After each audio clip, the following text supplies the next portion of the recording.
ఓం నమ శివాయ. అందరికీ నమస్కారం. చిన్న కథ, మంచి సందేశం.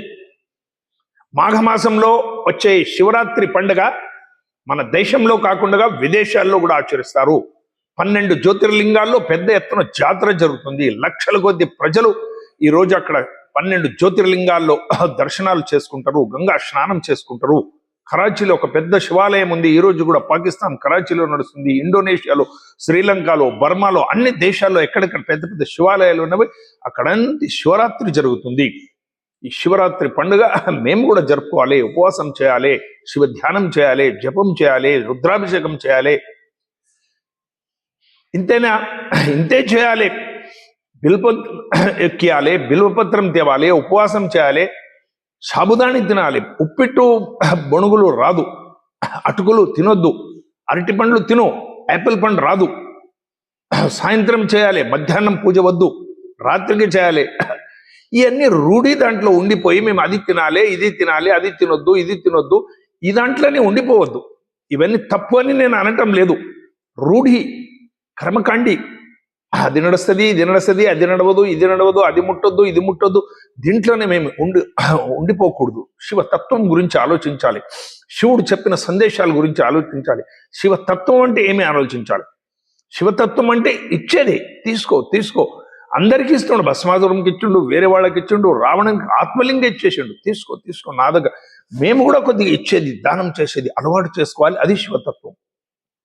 శివతత్వం అంటే అందరిలో భగవంతుని చూసేది, అందరిలో శివుని చూసేది, అందరిలో అన్ని దగ్గర శివుడే ఉన్నాడని భావన చేసుకునేది శివతత్వం. శివ పరోపకారం శివతత్వం. వేరే వాళ్ళకి ఉపకారం కొరకు, జగత్ కళ్యాణం కొరకు తాను విషం తాగిండు.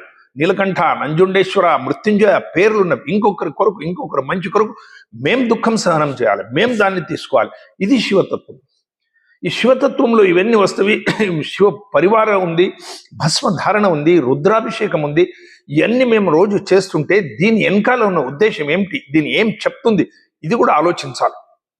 భస్మధారణ చేసినప్పుడు కాశీలో, ఉజ్జయినిలో ప్రతిరోజు బ్రాహ్మీ ముహూర్తంలో 3 గంటలకి ఉదయం శ్మశానం నుంచి పోయి ఒక చనిపోయిన వ్యక్తి కాల్చిన బూడిది, వేడిగా ఉన్న బూడిదిని తెచ్చి శివుని మీద అభిషేకం చేస్తారు, భస్మ ఆరతి అని చేస్తారు. అంటే దాని వెనుక ఉన్న ఉద్దేశము, మేము ఈ ధరించిన భస్మము నిన్న ఎవరో చనిపోయినరు, ఆయన బూడిదని మేము ఈరోజు అంటించుకున్నాం. రేపు మేము సస్తున్నాం, మా బూడిద ఎల్లుండి ఇంకొక ఆయన అంటించుకుంటాడో. ఈ శరీరం శాశ్వతం కాదు. భస్మం ధారణ చేసినప్పుడల్లా మనకి జ్ఞాపకం రావాలి.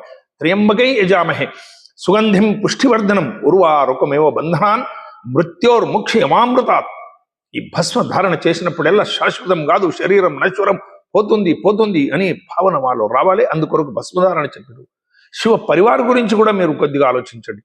శివ కూర్చుని ఉంటాడు, కింద నంది ఉంటుంది, పక్కల పార్వతి, కింద వ్యాఘ్రం పులి, ఆ పక్కల గణపతి ఎల్క, ఈ పక్కల షణ్ముఖ నవిలు. ఈ అన్ని ప్రాణులకు ఒకరికొకరు విరుద్ధము. నందికి వ్యాఘ్రంకి విరుద్ధము. గణపతి కింద ఉన్న ఎల్కకి, శివుని మెడలో ఉన్న పాముకి జాతి వైరత్వం, శివుని మెడలో ఉన్న పాముకి, సుబ్రహ్మణ్యం కింద ఉన్న నవిలికి జాతి వైరత్వం. వీళ్ళనంతా కూర్చొని శాంతంగా ప్రశాంతంగా శివుడు కూర్చున్నాడు. ఉండండి, శాంతి అని అందరినీ ఆయన ఒక దాంట్లో తెచ్చాడు. మేము కూడా మా పరివారంలో కొడుకు, భార్య, పిల్లలు, కోడలు అందరూ ఉంటారు. పరివారంలో, సమాజంలో అందరూ ఉంటారు. మేము అందరు సంఘజీవులు, మేము సమాజంలో ఉంటాం, పరివారంలో ఉంటాం. అందరినీ శాంతిపరుస్తూ ఉండండి, సరే ఓకే అనుకుంటా మేము కూడా ఈ దాన్ని పరివారాన్ని కూడా కంట్రోలింగ్ చేసుకునే శక్తి ఉండాలి. అది శివతత్వం. ఆ శివుడు మాకి ఆ పరివారం నుంచి సందేశం మాకు ఇచ్చిండు. ఇది శివతత్వం.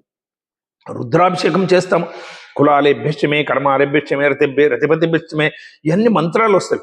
చాలా పెద్ద మంత్రంకు అర్థం ఉంది.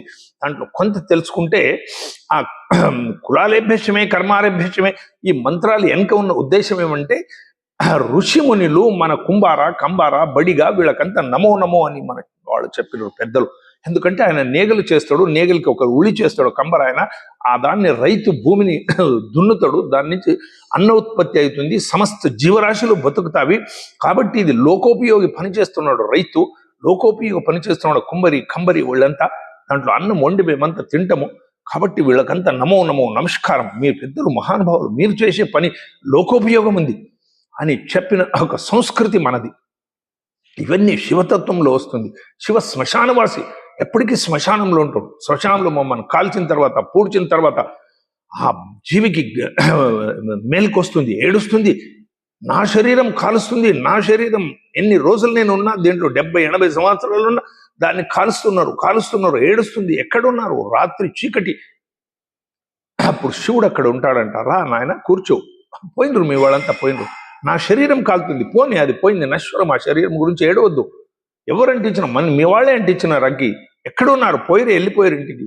వాళ్ళ కొరకు ఆస్తి పాస్తి పైసలు బంగారం ఎంత సంపాదిస్తే నన్ను ఈ మాదిరిగా కాల్చి అడవిలు ఇడిచిపోయినరు. ఇదే నాయన సంసారం అంటే, దీని గురించి బాధపడొద్దు, నేనున్నా అని శివుడు పక్కల కూర్చొని పెట్టి ఆ జీవికి సాంత్వన చెప్తాడంట. అది శ్మశానంలో ఉంటాడంట. కాబట్టి శివ శ్మశానవాసి అని చెప్తాం. చూడండి, ఇవన్నీ తత్వాలు మేము శివతత్వం శివరాత్రిలో తెలుసుకోవాలి. మా జీవితం నశ్వరము, జీవితం ఎప్పుడూ ఉండదు, మంచి పనులు చెయ్యి. శివతత్వం అంటే ఇంకొకరికి ఇచ్చేది. శివతత్వం నీలకంఠ, నంజుండేశ్వర, మృత్యుంజయ, హలాహల విషం, ప్రపంచమే ప్రళయమవుతుంది ఏమంటే ఆ సమయంలో అందరూ దేవతలు 33 కోటి దేవతలు నాకొద్దు అంటే శివుడు నేను తాగుతా. దేవు మహాదేవ్, అందుకొరకు ఆయన పేరుంది. దేవుళ్ళు మహాదేవుడు. నీలకంఠ విషం తాగేసిండు, కంఠంలో నిలబడింది. సమాజం కొరకు, లోకోపయోగం కొరకు, ఈ బ్రహ్మాండం మంచిగా ఉండాలి అనే ఉద్దేశంతో ఆయన తాగింది. ఆయన ఇచ్చుడు రాక్షసుడు వాళ్ళకి వరం ఇచ్చిండు, రావణానికి ఇచ్చిండు, ఆత్మలింగం ఇచ్చిండు. ఇవన్నీ మేము కూడా కొద్దిగా దాన ధర్మం చేసేది, ఇచ్చేది, ప్రశాంతంగా ఉండేది, ధ్యానమగ్నంగా ఉండేది, శివనామస్మరణ చేస్తూ ఉండేది, ప్రశాంతంగా స్థితప్రజ్ఞంగా ఉండేది, ఇంకొకరికి ఇచ్చేది, దాన ధర్మాలు చేసేది. ఇవన్నీ శివతత్వాలే. అవి ఇడిచి మేము ఓన్లీ అవి తినాలి, ఖజూర్ పండ్లు తినాలి, సాబుదాణి తినాలి, అటుకులు తినొద్దు, యాపిల్ పండు రాదు, ఆ గుడికి పోవద్దు, ఈ గుడికి పోవద్దు, ఇవన్నీ రూఢిలో ఉండరాదు. ట్రాం కప్ప మాదిరి ఉండేట్టు శివతత్వం తెలుసుకుని శివ రాత్రి ఆచరణ చేస్తే మన జీవితం సార్థకమవుతుంది.